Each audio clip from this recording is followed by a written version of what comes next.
Hello दोस्तों, कैसे हैं आप सब। उम्मीद करता हूँ सब दोस्त बढ़िया होंगे। मैं रोहित वर्मा स्वागत करता हूँ आप सभी का आज की क्लास में।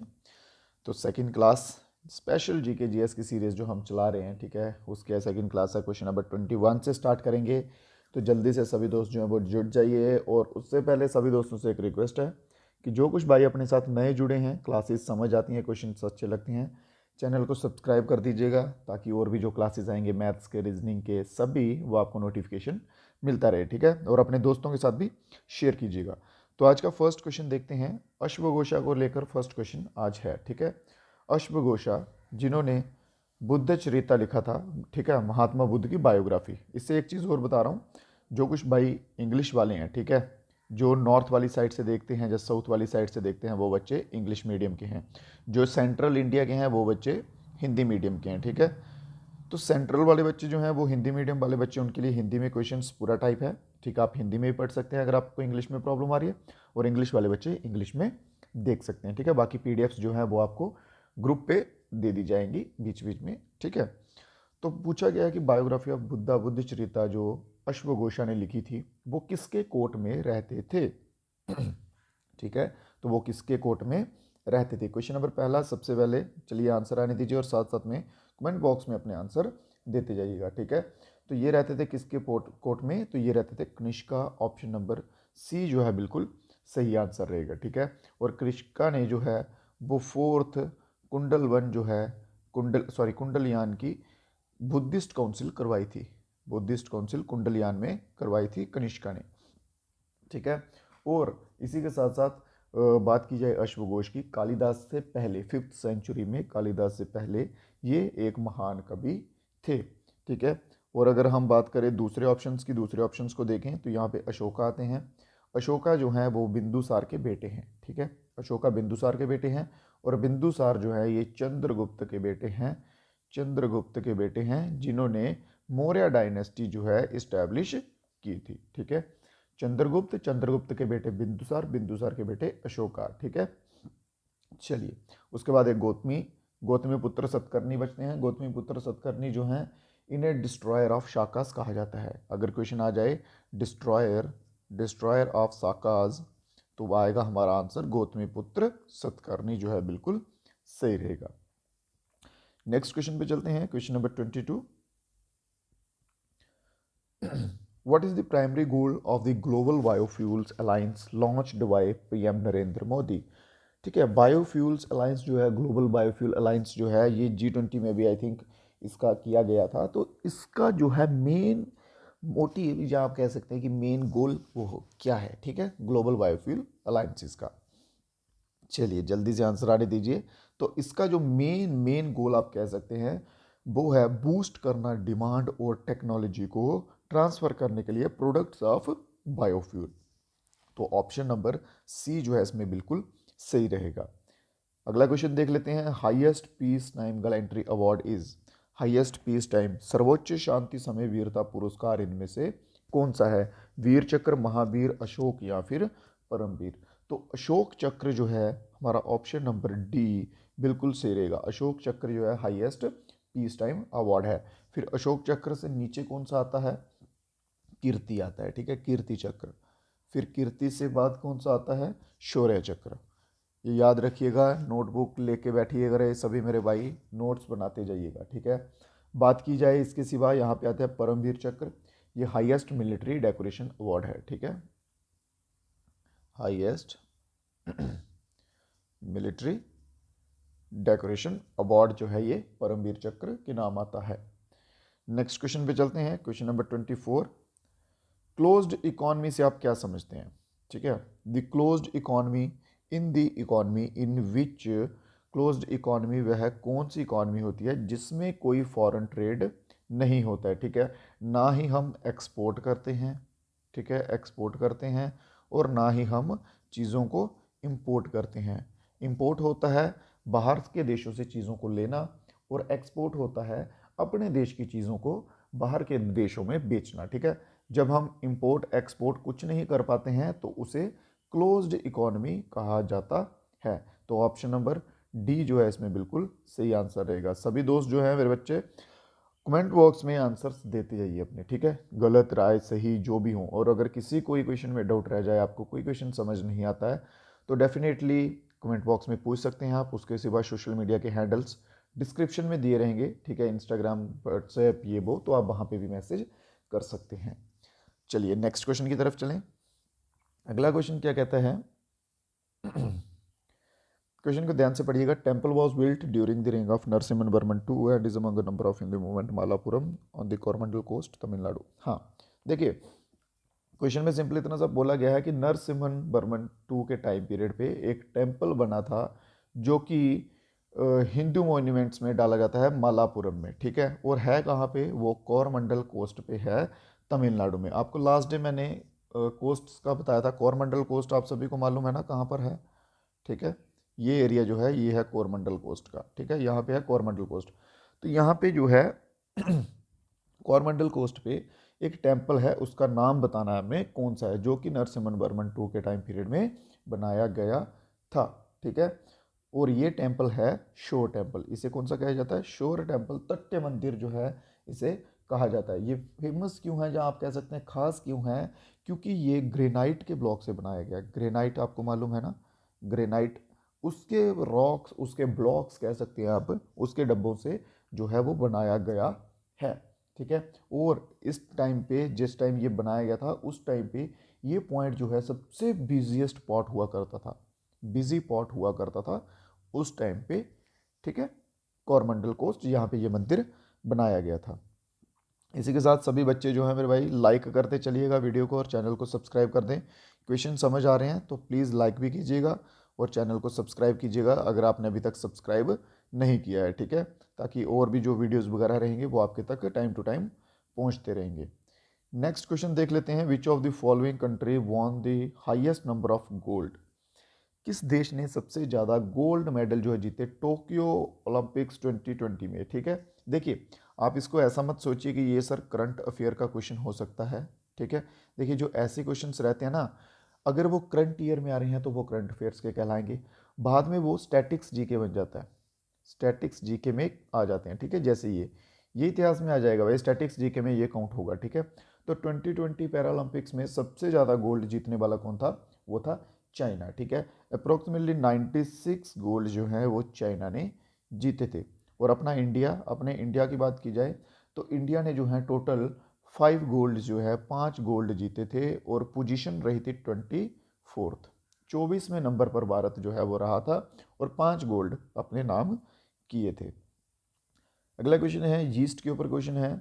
यीस्ट जो है वो कौन सी गैस प्रोड्यूस करता है। देखिए ये एक आप कह सकते हैं कि बहुत ही कंफ्यूजिंग टाइप भी हो सकता है। कैसे, यीस्ट जो है ये एनारोबिक भी है और एरोबिक भी है। एरोबिक और एनारोबिक क्या होते हैं, एरोबिक एंड एनएरोबिक, ठीक है। एरोबिक क्या होते हैं, जो ऑक्सीजन के साथ जीते हैं, ठीक है, जिनको ऑक्सीजन चाहिए होती है, विद ऑक्सीजन। और एनाएरोबिक क्या होते हैं, विदाउट ऑक्सीजन, ठीक है। और यीस्ट क्या है, ये ऑक्सीजन के साथ भी जी सकता है और विदाउट ऑक्सीजन। बट ये चेंजेस क्या करता है, जब ये ऑक्सीजन के साथ होता है ना, ध्यान से सुनिएगा, जब ये ऑक्सीजन के साथ होता है तब कार्बोहाइड्रेट्स को कन्वर्ट करता है किसमें, CO2 एंड H2O में। CO2 कार्बन डाइऑक्साइड और वाटर में जब एरोबिक होता है। और जब एनएरोबिक होता है तब ये किसमें कन्वर्ट करता है, तब ये कन्वर्ट करता है CO2 एंड एल्कोहल में, ठीक है, CO2 और एल्कोहल। और गैस कॉमन कौन सी है, CO2। तो कार्बन डाइऑक्साइड जो है गैस है, ये प्रोड्यूस करता ही है, बस डिपेंड करता है कि एनारोबिक है कि एरोबिक है। अगर इन्होंने पूछ लिया एरोबिक तो यहाँ पे CO2 के साथ ऑक्सीजन आएगा, अगर एनारोबिक पूछ लिया तो CO2 कार्बन डाइऑक्साइड के साथ क्या आएगा, अल्कोहल आएगा। तो ऑप्शन नंबर डी जो है हमारा यहाँ पे बिल्कुल सही बैठता है। क्लियर है ना क्वेश्चन, कोई डाउट तो नहीं बचा इसमें, कोई अगर डाउट रह जाए तो कमेंट बॉक्स में बता दीजिएगा। नेक्स्ट क्वेश्चन, प्रथमेश जवाकर का ओपोनेंट कौन था भाई गोल्ड मेडल क्लैश में 2023। मोस्ट इंपॉर्टेंट क्वेश्चन लग रहा है ये, और बनेगा भी, ठीक है। तो मैथियास फ्लोटोन जो है डेनमार्क के, ये थे प्रथमेश जावाकर के ओपोनेंट गोल्ड मेडल में, ठीक है। गोल्ड मेडल में आर्करी के वर्ल्ड कप चैंपियनशिप में गोल्ड मेडल में प्रथमेश के ऑपोजिट मैथियस फ्लोटोन, जो कि बिलोंग करते हैं डेनमार्क से। क्वेश्चन नंबर 29 क्या कहता है, जल्दी से। Key Gompa, the largest centre of Buddhist learning in western Himalayas, is situated in which union territory और स्टेट ऑफ इंडिया। कायगोम्पा करके एक बुद्धिस्ट लर्निंग टेम्पल है जो कि वेस्टर्न हिमालयज में है, ठीक है, वेस्टर्न हिमालयज में है। वेस्टर्न हिमालयज आप लोकेशन भी देख सकते हैं। लोकेशन क्या देखेंगे, ये सभी एक ही तो जगह पे हैं। यहाँ पे जम्मू है, यहाँ पे पंजाब है, यहाँ हिमाचल, यहाँ उत्तराखंड, ठीक है। तो चलिए बताइए जल्दी से कि कायगोम्पा जो है ये कहाँ पर आता है, कौन सी स्टेट या यूनियन टेरिटरी में आता है। ये तिब्बतन बुद्धिस्ट होते हैं ना, तिब्बतन बुद्धिस्ट उनकी मोनेस्ट्री है, तिब्बतन बुद्धिस्ट की मोनेस्ट्री है, ठीक है। और बताइए जल्दी से भाई, और ये आएगा हिमाचल प्रदेश में। ऑप्शन नंबर बी बिल्कुल सही रहेगा। हिमाचल प्रदेश में कहाँ, स्पीति वैली में। कहाँ पर आएगा हिमाचल प्रदेश में, स्पीति वैली में। हिमाचल प्रदेश में स्पीति वैली में जो ये आएगा, ठीक है। तो ऑप्शन नंबर बी जो है हमारा इसके साथ बिल्कुल सही हो जाता है। नेक्स्ट क्वेश्चन है, ओल्डेस्ट नेशनल पार्क की बात की गई है। National park is the oldest national park. हाँ, यहाँ पे विच नेशनल पार्क हो सकता था, क्वेश्चन थोड़ा सा मेरे ख्याल से मिसप्लेस हो गया। तो क्वेश्चन में ये बोला गया कि सबसे पुराना नेशनल पार्क जो है वो कौन सा है। चलिए आपको डेट बता देता हूँ। 1936 में जो है सबसे पहला नेशनल पार्क बना था, ठीक है। सबसे पहला नेशनल पार्क कब बना था, 1936 में। और वो नेशनल पार्क कहाँ था, नैनीताल में था, नैनीताल में था, नैनीताल उत्तराखंड। हिंट आपको इतने दे दिए हैं मैंने, अब जल्दी से आंसर दे दीजिए कमेंट बॉक्स में, ठीक है। नैनीताल उत्तराखंड में था। और उस स्टेट के सीएम का नाम भी बता देता हूं, पुष्कर सिंह धामी, पुष्कर सिंह धामी, ठीक है। पुष्कर सिंह धामी जो हैं उस स्टेट के सीएम हैं। अभी कोई डाउट नहीं रहना चाहिए भाई, जल्दी से आंसर आने दीजिए। और कौन सी स्टेट के सीएम है पुष्कर सिंह धामी, जल्दी से, उत्तराखंड के।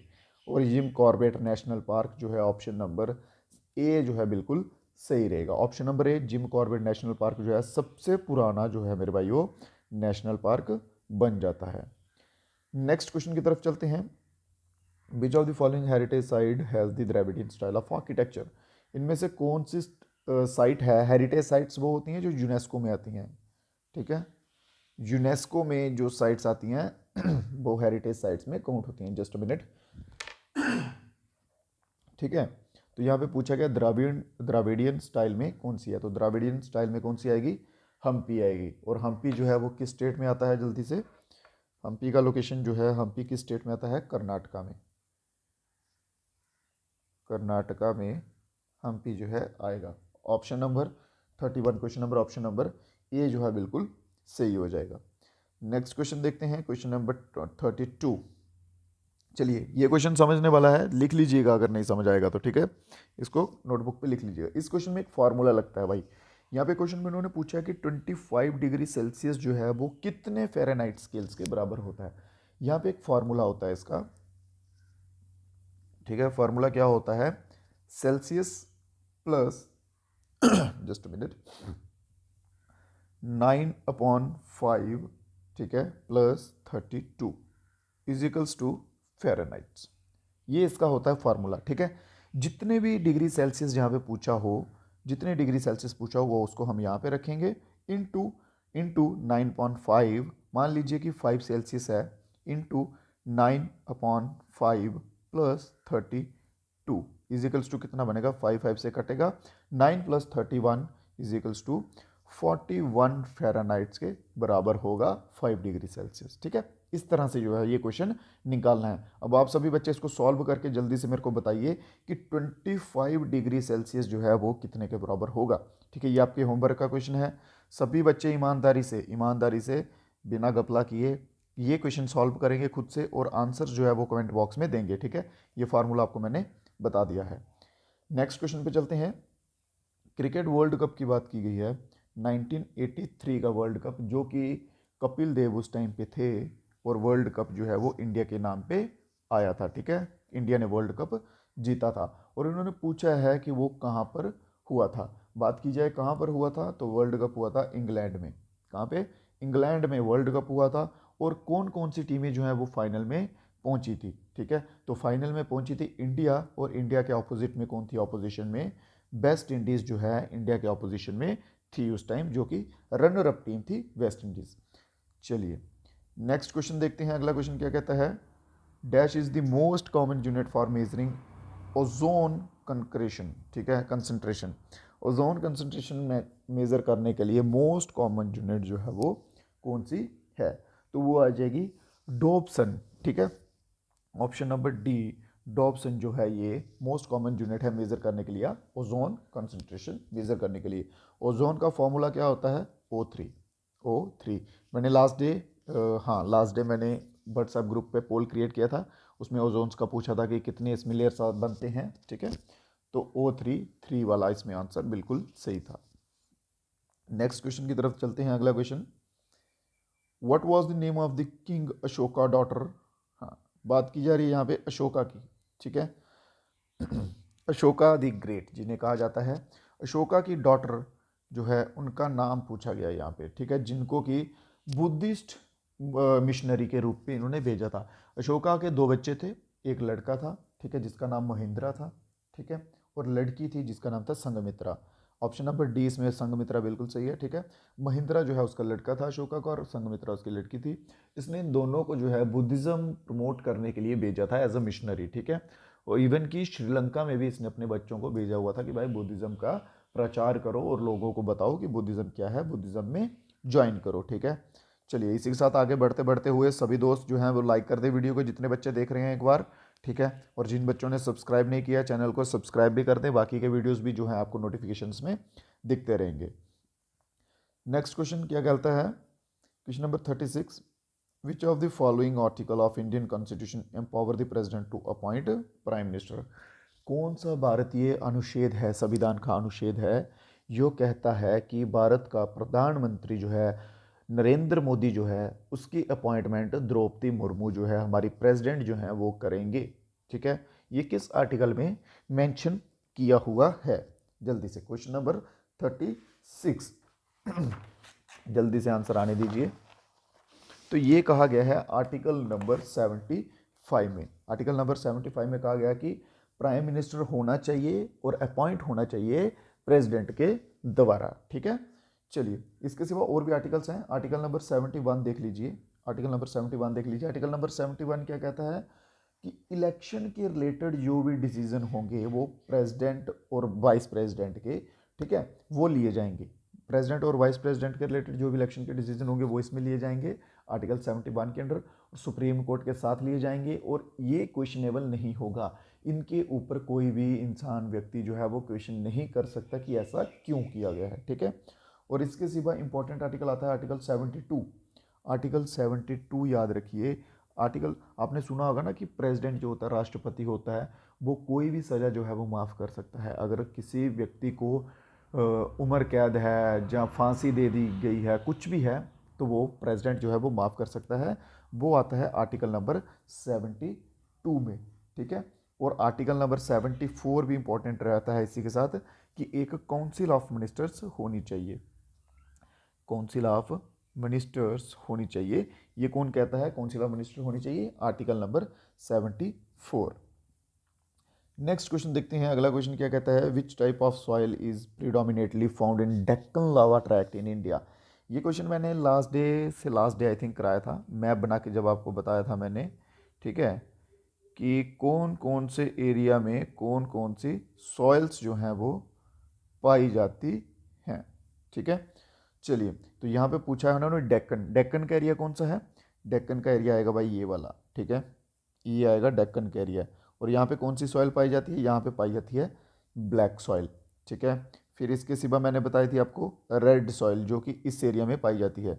यहाँ कौन सी पाई जाती है? रेड सॉइल पाई जाती है। फिर इसके सिवा एलुवियल सॉइल जो है ये इधर यहाँ पे गंगा ब्रह्मपुत्रा ये वाले एरिया में एलुवियल सॉइल पाई जाती है, ठीक है। क्लियर है यहाँ तक? और यहाँ पे इन्होंने पूछा है डेक्कन में कौन सी सॉइल पाई जाती है, तो डेक्कन का एरिया ये रहा, तो डेक्कन में पाई जाती है black soil. Option number C इसमें हमारा बिल्कुल सही आंसर रहेगा। और डेक्कन में कौन कौन से आते हैं? मध्य प्रदेश आता है, महाराष्ट्र आता है, कर्नाटका आता है, ठीक है, ये स्टेट्स हैं यहाँ पे ब्लैक सॉइल अमूमन जो है ज़्यादातर पाई जाती है। अगला क्वेश्चन क्या कहता है? Curcumin a compound that shows a variety of biological activities be extracted. ठीक है, करकमिन करके एक कंपाउंड होता है जो कि हमें किसमें से मिलता है। ठीक है, उसके बायोलॉजिकली बहुत से बेनिफिट्स होते हैं, जो आप कह सकते हैं अलग अलग यूजेस होते हैं, बट हमें क्वेश्चन में पूछा गया है कि भाई वो मिलता कहाँ से है। ठीक है, आपको बता दूँ वो जिंजर फैमिली से है। ठीक है, जिंजर फैमिली से बिलोंग करता है। ठीक है, जिंजर फैमिली से बिलोंग करता है और वो पाया जाता है किसमें, टर्मरिक में, हल्दी के पौधे में। ठीक है, हल्दी के पौधे में पाया जाता है। उसे यूज़ किस लिए किया जाता है, उसके यूजेस क्या हैं, वो फूड में कलर देता है, फूड में कलर का काम करता है। ठीक है, कॉस्मेटिक में काम आता है, कॉस्मेटिक में यूज़ होता है, फ्लेवर्स में यूज़ होता है, और भी बहुत से जो हैं उसके यूज़ आप कह सकते हैं। ठीक है, और ये पाया कहाँ जाता है, करकमिन टर्मरिक प्लांट में, करकमिन टर्कलिक प्लांट। ठीक है, चलिए नेक्स्ट क्वेश्चन, क्वेश्चन नंबर 39 क्या कहता है, who among the following announce the winner of G20 tech sprint 2023। G20 tech sprint हुआ था उसमें 2023 में। ठीक है, और उसके विनर जो हैं वो कौन थे, G20 टेक स्प्रिंट के विनर कौन थे। ठीक है, तो टीम ऑप्शन नंबर बी सेक्रेटेरियम। ठीक है, यहाँ पे हमारा बिल्कुल सही आंसर रहेगा, टीम सेक्रेटेरियम जो है बिल्कुल सही आंसर रहेगा। इसके साथ दो विनर्स थे, आपको बता दूं, एक टीम सेक्रेटेरियम थी और एक मिलीसेंट लैब थी, मिलीसेंट लैब। ठीक है, और दूसरी कौन सी थी, मिलीसेंट लैब थी। ये दोनों जो है ये विनर्स रहे थे। ठीक है, team secretarian and Millicent lab, option number B यहाँ पे बिल्कुल सही रहेगा। Morley Minto reform most important और मोस्ट फेवरेट क्वेश्चन कह सकते हैं आप इसको। सबसे पहले हम जानते हैं कि मॉर्ले मिंटो रिफॉर्म था क्या। मॉर्ले मिंटो रिफॉर्म कुछ ऐसा था, ध्यान से सुनिए, पहले ब्रिटिशर्स जो थे वही जो है काउंसिल्स में बैठते थे। ठीक है, कोई भी इंडियन जो है वो नहीं बैठ पा रहा था, और जबकि वो रूल करते थे किसके ऊपर, इंडियंस के ऊपर, और कोई भी इंडियंस जो है अपने लिए डिसीजंस नहीं ले पाते थे। ठीक है, तो जितने भी डिसीजन होते थे वो सब कौन लेते थे, ब्रिटिशर्स लेते थे। तो इसीलिए इंडियंस की लगातार डिमांड थी कि हमें भी काउंसिल्स में बैठना है। ठीक है, तो उसके चलते हुए जो है ब्रिटिशर्स ने मॉर्ले मिंटो रिफॉर्म जो है वो लाया, कि ताकि इंडियंस को भी हम काउंसिल्स में बिठाएं, और ताकि कुछ भी अगर हमें डिस्कस करना है, कुछ नया स्कीम लानी है, कुछ भी करना है, तो इंडियंस को भी उसके बारे में पता चले। ठीक है ना, तो वो था मॉर्ले मिंटो रिफॉर्म। यहाँ तक क्लियर है। और अब बातें हैं क्वेश्चन पे। तो उन्होंने क्वेश्चन में पूछा, पहला भारतीय बताइए जिसने viceroy executive council Morley Minto reform के अंडर ज्वाइन किया था। तो सत्येंद्र प्रसाद सिन्हा जो है, ऑप्शन नंबर बी यहाँ पे बिल्कुल सही आंसर रहेगा। सत्येंद्र प्रसाद सिन्हा जो है ये फर्स्ट पर्सन थे जिन्होंने मॉर्ले मिंटो रिफॉर्म के अंदर जो है वो पार्टिसिपेट किया था। ठीक है, तो यहाँ तक क्लियर है मेरे भाइयों। किसी भाई को कोई डाउट हो तो बताइए, लाइक कर दीजिएगा सभी भाई, चैनल को सब्सक्राइब कर दीजिए। आज की क्लास के क्वेश्चंस जो हैं वो इतने ही थे, कल फिर से मिलेंगे नई क्लास में।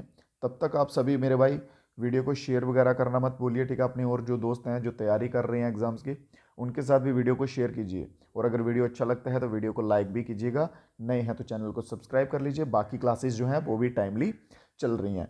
तो मिलते हैं कल फिर से नए वीडियो में कुछ नए क्वेश्चंस के साथ। तब तक के लिए दीजिए इजाज़त। जय हिंद, जय भारत।